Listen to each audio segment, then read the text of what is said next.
English at home is fun. Hey, Naho, how's it going today? I'm doing great. Awesome. It's been a nice, lazy Saturday. A nice, lazy Saturday. That's awesome. Actually, my Saturday just started, and the only thing I did today, besides make coffee, was sleep. I guess I had a lazy Saturday. As well. Yeah. Looks like you just win the Lazy Saturday contest. That's right. That's right. That's cool. So Saturday is your kind of chill out day? Yeah. It's just my stress out day or something. Oh, that's cool. And like, do you do something like do you have a, I don't know, like a extra math class or a swimming class or I have to go to the kendo class or something or learn knitting class or something? No? Yeah, I don't have those stuff on Saturdays. Awesome. It's my day off. Saturday and Sundays are. So that's your day off. Nice. Okay, so Michael, today's topic is not something that I'm gonna be showing you like the Japanese culture or something, but okay. In fact, this is something that I want to interview you and probably a lot of Japanese listeners and perhaps listeners from other countries are curious about. Okay. And it's about sarcasm. Yeah, I'm sure it is. Is that sarcasm? What do you think?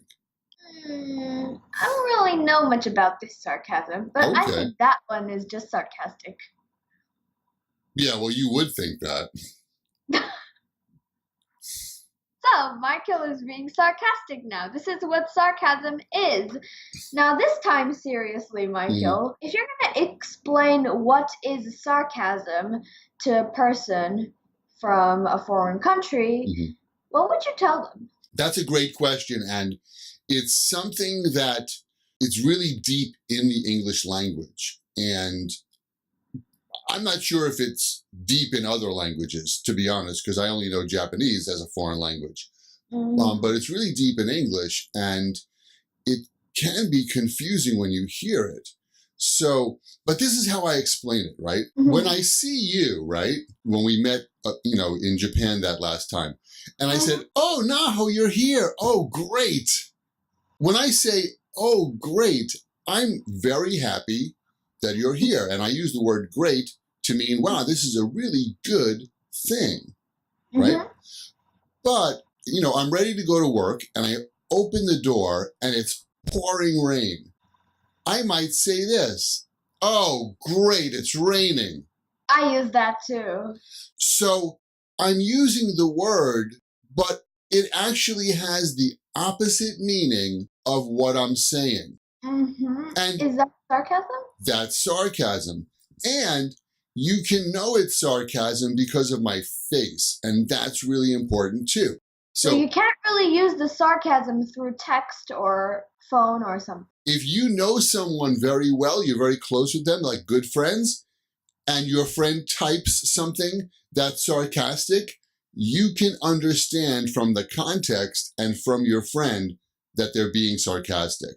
But if you don't have that kind of close relationship with someone and you just saw the words on the paper, you would think, why is he saying that the rain is great? That doesn't make any sense. So text messaging really changes things. But in conversation like that, oh, Naho, you're here. Great. Oh, great. It's raining. Like you can tell from my face what I really mean. And that's sarcasm. Okay, so Michael, there is one more thing that I'm curious about. Sure. Curiosity killed the cat. So you got to be very careful. It's a good thing you're not. Are you a cat? Nope. Hello, kitty.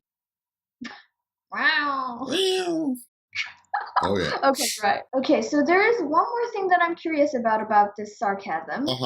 In the dictionary. Yeah. In the English translated to Japanese dictionary, there is ironic, and it has the word hiniku, which is just totally negative. Hiniku, isn't that like a chopped beef, ground beef? No, it's that's hikiniku. Oh, hikiniku. Okay, gotcha. Hiniku. Hiniku is something like, mm, Oh, that's the sunrise, right? Oh, no, that's Hinode. Sorry. so this hiniku means that somebody says the complete opposite of what they're actually thinking of, which is kind of similar to sarcasm, but it has no positive scent whatsoever, and it's just negative. Uh-huh. And that translates into ironic. Mhm. And wow, then what is the translation for sarcasm? And then I just search for sarcastic, and well, nothing comes out. There is no translation for sarcastic in Japanese. Uh-huh. So my question is, what is the difference between sarcasm and ironic? That's a really great question. And before I answer that question, I think you have a really great point that a lot of the viewers and the listeners should know about. And that is when you use a bilingual dictionary, and it doesn't matter what two languages you're going from, sometimes one word in language A translates to two words in language B, or vice versa. I'll give you an example.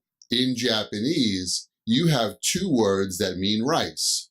One word is okome, which is uncooked rice, and then you say gohan, which means cooked rice. But in English, we just say rice. So I could say, I bought rice, I ate rice. It's only one word. So that happens when you translate, okay? So if you, Naho, or you guys out there that are watching this and are listening to this, if you think like, this is hard to translate, the best thing is, for example, there's a dictionary online called the Longman Dictionary.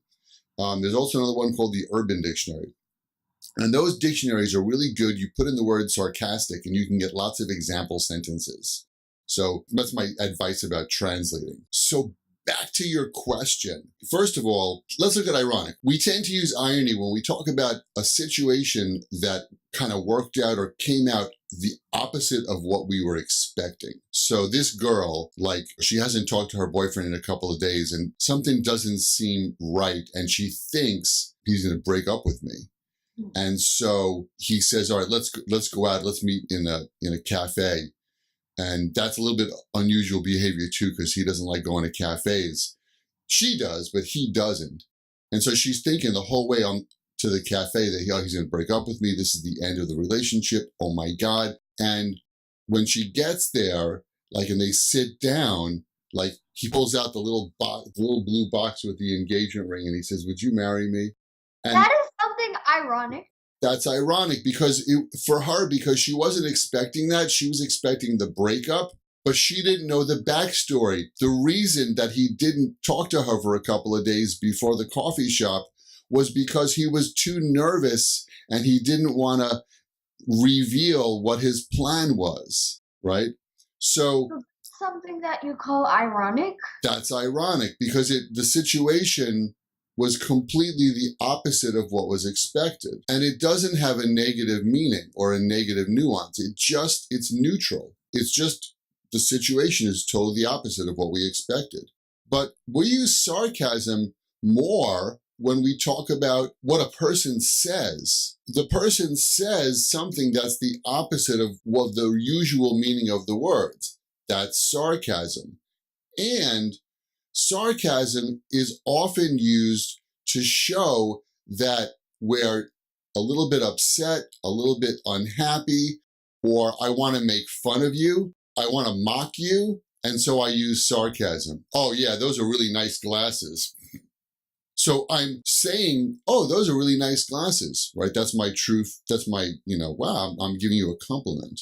But if I think that they're not, I might say, oh yeah, they're really nice glasses. That's sarcasm. Sarcasm, the facial expression is very, very important. Right, and there's the difference between sarcasm and irony, because my words, my sarcasm is here because I want to make fun of you.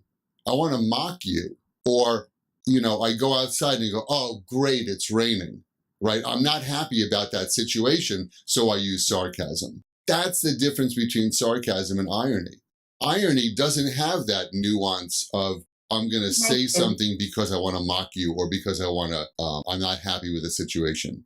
Irony is just, it has a neutral nuance. So this probably explains that the translating dictionary was actually just perfectly mistaken. You know, there's a difference between what the word means and how the word is used. And sometimes we use a word in a certain way, even though the actual meaning, the dictionary meaning, is different.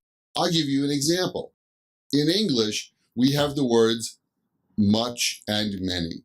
And you've probably learned that we say many in front of a countable noun, many pens, many people, many friends. And we use much in front of a non-countable noun, like much water, much happiness, much love. That's the definition.